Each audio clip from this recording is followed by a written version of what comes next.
안녕하십니까. 세상 읽어주는 남자 이상훈입니다. 오늘은 오랜만에 그래픽 D램에 대해서 한 말씀 드리겠습니다. 기본적으로 D램은 범용 칩입니다. 규격화된 모델이 있습니다. 이 특정 기업을 위한 맞춤형 칩이 아니라는 뜻인데요.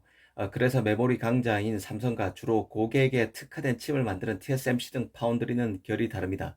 D램이 범용 칩인 만큼 당연히 그래픽 D램도 범용 칩입니다. 그런데 여기서 예외가 있는데요. 바로 엔비디아와 마이크론입니다. 이 두 기업은 그래픽 D램에서 강고한 파트너십을 유지해 왔습니다. 엔비디아가 자신만의 그래픽 D램을 마이크론에 생산해 주기를 요구했고, 그 결과 마이크론은 엔비디아만을 위한 그래픽 D램을 만들어 왔습니다. 가령 GDDR6X 같은 경우는 사실상의 엔비디아를 위한 맞춤형 칩입니다. 기본적으로 GDDR6X는 GDDR6에서 변형된 버전으로 이해하시면 쉽습니다.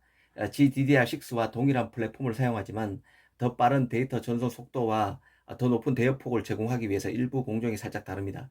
그런데 마이크론이 삼성과 하이닉스가 하지 않는 GDDR6X를 내놓은 것은 바로 엔비디아의 요구 때문이죠. 메모리의 경우는 설계와 제조를 모두 한 회사가 합니다. 시스템 반도체의 경우는 워낙 칩의 종류가 다양해서 설계와 제조가 분리돼도 되지만 메모리는 그렇지 않습니다. 이 반도체 칩의 특징상 설계와 제조가 한 곳에서 이루어져야 칩의 성능에 최적화된 비즈니스 환경이 만들어지는데, 메모리의 경우는 표준화된 칩이라 소품종 대량 생산이 가능해집니다.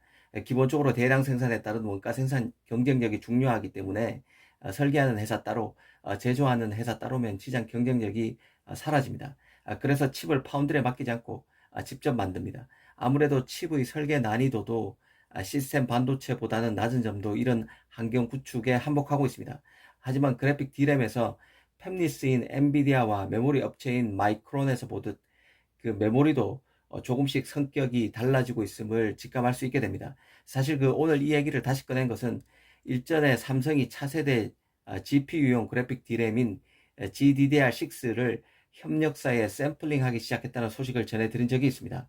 주목할 부분은 바로 GDDR6의 속도입니다. 이전 그 GDDR6의 최대 속도는 18기가 bps였는데요. 이 삼성이 협력사에 견본을 뿌리기 시작한 제품의 속도는 24기가 bps나 된다는 점입니다. 이 정도면 그 마이크론이 엔비디아에 납품하고 있는 GDDR6X보다도 더 빠르다는 점에서 주목을 끌었었습니다. 그 마이크론의 GDDR6X의 경우 속도가 21기가 bps로 삼성의 24기가 bps에 못 미치기 때문에 그 엔비디아가 오랫동안 이어져 온 마이크론과의 관계에 변화가 생길지도 모른다는 관측이 나오기도 했었습니다. 엔비디아와 마이크론의 그래픽 D램 파트너십이 워낙 오래됐기 때문에 이런 관계가 당장 파탄날 가능성이 낮기는 해도 엔비디아가 삼성의 그래픽 D램에 대해서 고민하는 계기가 될 수 있다는 점에서도 이 이슈는 눈에 띄는 것이었습니다. 그런데 톰스 하드웨어 등 최근 미 IT 매체들이 마이크론이 최근 삼성이 지난해인 2021년 말 협력사에 견본을 뿌리기 시작했다는 그 그래픽 D램과 데이터 전송 속도가 동일한 24기가 bps GDDR6X 메모리 칩의 대량 생산에 조용히 들어갔다는 보도가 나오기 시작하고 있습니다. 이 그래픽 D램은 아시다시피 엔비디아가 올가을에 내놓는 지포스 RTX 40 시리즈 그래픽 카드 중 일부에 사용될 것으로 보입니다. 이 마이크론 입장에서는 기존 제품의 데이터 전송 속도가 삼성보다 부족하기 때문에 절치부심했던 것으로 보입니다. 이 소식이 맞다면 엔비디아가 삼성과 붙을 가능성을 마이크론이 서둘러 차단하기 위해서 제품 개발을 서둘렀고 양산에 들어간 것으로 보입니다. 물론 엔비디아와 마이크론 모두 데이터 전송 속도가 24기가 bps인 GDDR6X에 대해서 공식적 언급은 내놓지 않은 상태입니다. 그런 만큼 관련 소식을 계속 업데이트할 필요가 있어 보입니다.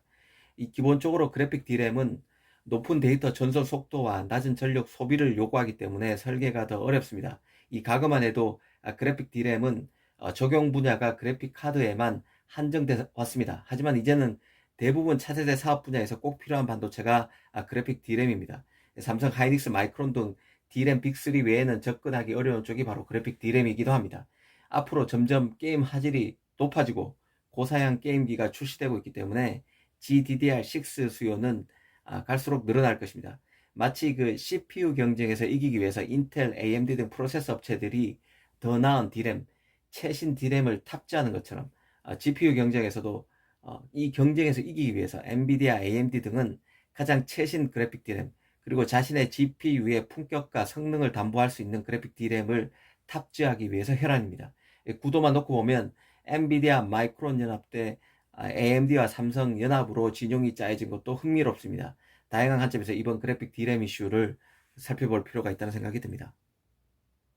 감사합니다.